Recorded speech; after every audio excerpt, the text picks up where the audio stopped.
అందరికీ ముందుగా శ్రీరామనవమి శుభాకాంక్షలు. చూస్తున్నారా, ఇది మేము శ్రీరామనవమిని మా ఇంట్లో సెలబ్రేట్ చేసుకుంటున్నాము. ఆల్మోస్ట్ నేను మా ఇంటిలో అంత నీట్గా శుభ్రం చేసుకొని మార్నింగే అంతా పెట్టేసుకున్నాము. మా ఇంట్లో వాళ్ళన్ని పిండి వంటలు, దేవుడికి సంబంధించిన ప్రసాదాలన్నీ సిద్ధం చేస్తున్నాడు. మేము చిన్నగా మా ఇంట్లో దేవుడి కళ్యాణం చేసుకుంటున్నాం. మాకు తోచినంతగా మేము డెకరేషన్ అయితే చేసుకున్నాము మా దేవుడి రూమ్లో. చూడండి, మా బేబీ వచ్చేసింది. నేను సింపుల్గా అయితే మేము మా మండపం చేసుకున్నాను దేవుడికి. ఇక కొద్దిసేపట్లో అయితే మేము ఇక దేవుడి పటం తీసుకొని మా అమ్మాయి మా కోడలు అయితే రావడం అయితే జరుగుతుంది. చూడండి, ఆల్రెడీ మా ఇంట్లో అయితే నీట్గా అన్నీ శుభ్రంగా అన్ని దేవుడి రూమ్లో అయితే సిద్ధం చేసి అయితే అన్నీ పెట్టేసుకున్నాము నీట్గా.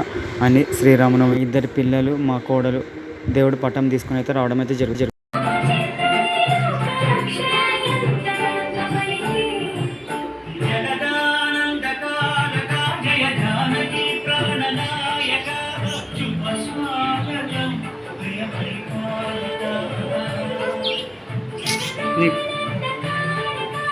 రండి మెల్లగా దా, కాలు ముందు పెట్టండి.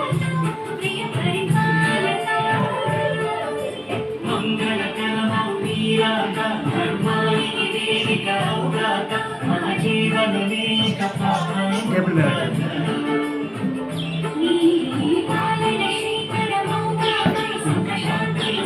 దించి విడుగు